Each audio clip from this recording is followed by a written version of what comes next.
BJP प्रदेश अध्यक्ष केशव प्रसाद मौर्य ने CM Akhilesh Yadav पर बड़ा आरोप लगाया है। केशव प्रसाद ने इंडिया टीवी से साफ तौर पर कहा कि गैंगरेप के आरोपी मंत्री गायत्री प्रजापति को सीएम अखिलेश ने अपने सरकारी आवास में छिपा रखा है। ऐसे बलात्कार के आरोपी को इतना संरक्षण श्री अखिलेश यादव जी के द्वारा दिया जाना, पहले घर में छुपाना, अब गिरफ्तार नहीं करना, या सर्वोच्च अदालत छुपाने क्या आधार है? आप लगातार ये आरोप लगा रहे हैं, किसने आपको इन्फॉर्मेशन दे दी उन्होंने घर में छुपाए हुए हैं? मैं इन्फॉर्मर को मैं बता दूंगा आपको कि अखिलेश जी को बता दूंगा, उन्हीं के घर से मुझे सूचना मिली कि उनके घर पे है। इस बीच आज गायत्री प्रजापति मामले पर सुप्रीम कोर्ट में सुनवाई होगी। प्रजापति ने सर्वोच्च न्यायालय में उन्हें गिरफ्तार न किए जाने की अर्जी दाखिल की है, जबकि गैंगरेप पीड़िता ने उन्हें और उनकी 2 और बेटियों को परेशान कर दबाव बनाने का आरोप लगाया है। यूपी के राज्यपाल राम नाईक ने भी गायत्री प्रजापति के मामले में सीएम अखिलेश को एक पत्र लिखा है। उन्होंने पूछा है कि जब प्रजापति के खिलाफ गैर जमानती वारंट होने के बावजूद वो कैबिनेट में क्यों हैं? उनके खिलाफ अब तक कोई ठोस कार्रवाई क्यों नहीं हुई है? यूपी में गैंगरेप के एक और मामले में बीएसपी के अयोध्या से उम्मीदवार बज़मी सिद्दीकी मुश्किल में फंस गए हैं। उनके खिलाफ गैंगरेप के केस में एफआईआर हो गई है। हालांकि बज़मी ने चुनाव के वक्त में आरोपों को विरोधियों की साजिश करार दिया है। आरोप लगाया है कि पीड़ित उनके खिलाफ पहले भी ऐसे आरोप लगा चुकी है। पहले भी इसने हमारे ऊपर आरोप लगाया था। पूरी जांच हुई, जांच होने के बाद मैं निर्दोष निकला। बार बार पुलिस उसके एक एप्लीकेशन पे ऐसी तगड़ी एफआईआर क्यों कर ले रही है? 376 मेरे समझ में नहीं आ रहा है। पीड़ित महिला ने बज़मी समेत 7 लोगों पर गैंगरेप का आरोप लगाया है। पुलिस ने इस मामले में 5 आरोपियों को हिरासत में ले लिया है। 2 दिनों से काशी की सड़कों की परिक्रमा कर अखिलेश राहुल पर तीखे वार कर रहे पीएम मोदी ने रविवार की रात वाराणसी में गुजारी। रात को काशी के डीएलडब्ल्यू में आयोजित सभा को संबोधित किया। उन्होंने कहा कि 2 दिनों में काशी ने जिस तरह से मुझे आशीर्वाद दिया है, पार्टी को ताकत दी है, वो जबरदस्त है। काशी में जन दर्शन के लिए निकला था, मेरे जीवन का एक अद्भुत अनुभव था। आज मोदी ने कबीर के दोहों के जरिए विपक्षी दलों पर निशाना साधा। भरोसा दिलाया कि बीजेपी अपने वादे को हर हाल में पूरा कर दिखाएगी। अब जैसे यहाँ सपा को मालूम है, बसपा को मालूम है, अच्छा 5 साल हमारी बारी है, हम मौज करेंगे, बाद में 5 साल तुम करना, फिर 5 साल हम करेंगे। यही विशेष चक्र चल पड़ा है। पीएम ने इस मौके पर मतदान के महत्व को बताया।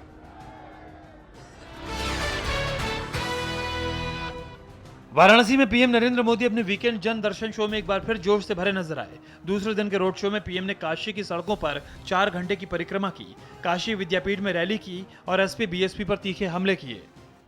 एक ए सपा है, दूसरी बी सपा है।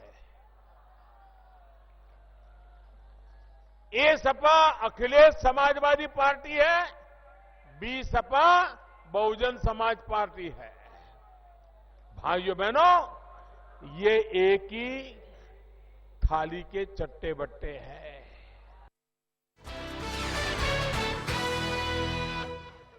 पीएम मोदी के रोड शो को अखिलेश यादव ने नाकाम करार दिया है। उन्होंने सोनभद्र में कहा कि पीएम खुद अपने पहले इम्तिहान में फेल हो चुके हैं। रोड शो के जरिए दोबारा कॉपी लिखने की कोशिश कर रहे हैं। जो हमारे दिल्ली वाले हैं प्रधानमंत्री, जो घूम रहे हैं आजकल बनारस, और याद रखना परीक्षा उसी को लिखने को दोबारा मिलती है जो फेल हो जाता है। प्रधानमंत्री ने एक रोड शो किया, फेल हो गए, फिर रोड शो कर रहे हैं, फिर फेल होने जा रहे हैं। अखिलेश ने बीजेपी पर तंज किया कि रॉबर्टगंज की इस जनसभा ने उन्हें हाई टेंशन वाला शॉक लगेगा।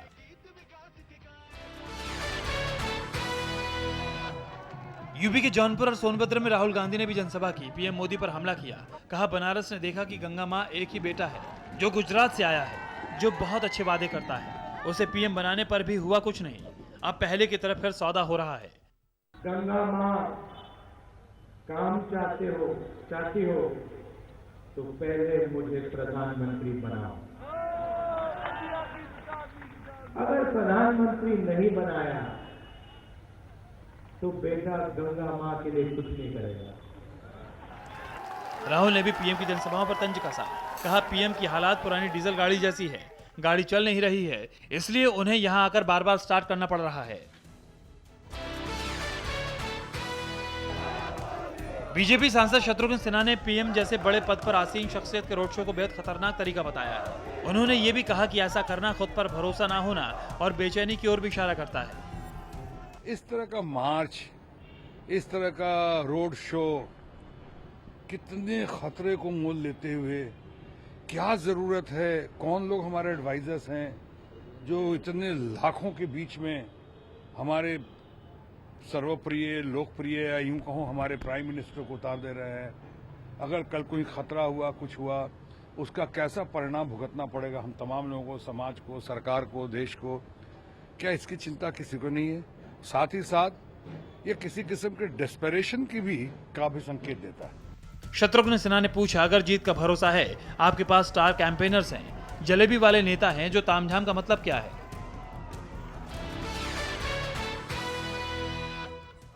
सलमान खुर्शीद ने भी प्रशासन की अनुमति न मिलने के बावजूद पीएम के रोड शो पर सवाल उठाए हैं। उनका आरोप है कि रोड शो को बाद में जन दर्शन का नाम देकर बचने की कोशिश हो रही है। प्रधानमंत्री को अनुमति नहीं प्राप्त थी कि वो वाराणसी की गलियों में निकलकर एक रोड शो करें। ये बड़ा स्पष्ट है। वहाँ के शासन प्रशासन ने इस बात को स्पष्ट किया है कि ये अनुमति प्रधानमंत्री को कल नहीं मिली थी। सलमान खुर्शीद ने गैंगरेप के आरोपी गायत्री प्रजापति के मामले में पीएम नरेंद्र मोदी के पवित्र गायत्री मंत्र के उपयोग पर निशाना साधा है। यूपी के चुनाव में नोटबंदी एक बड़ा मुद्दा बना हुआ है। एसपी कांग्रेस गठबंधन और बीएसपी इस मुद्दे को जनता के सामने रख रही है। आजम खान ने इसी मुद्दे पर जौनपुर में पीएम पर प्रहार किया है। अगर मेरी मां जिंदा होती तो परवरदिगार की कसम भूखा मर जाता, चुल्लू भर पानी में डूब के मर जाता, लेकिन 95 साल की अपाहिज मां को बैंक की लाइन में ले जाते थे।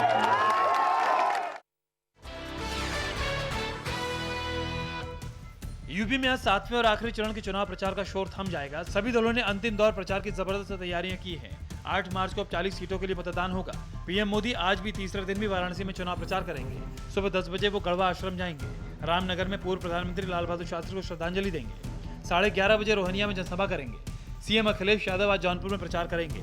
जौनपुर में वो 7 जनसभाओं को संबोधित करेंगे। डिम्पल यादव आज चंदौली में पार्टी उम्मीदवारों के लिए समर्थन जुटाएंगे। मायावती आज रैलियों की जगह बैठकों में हिस्सा लेंगे।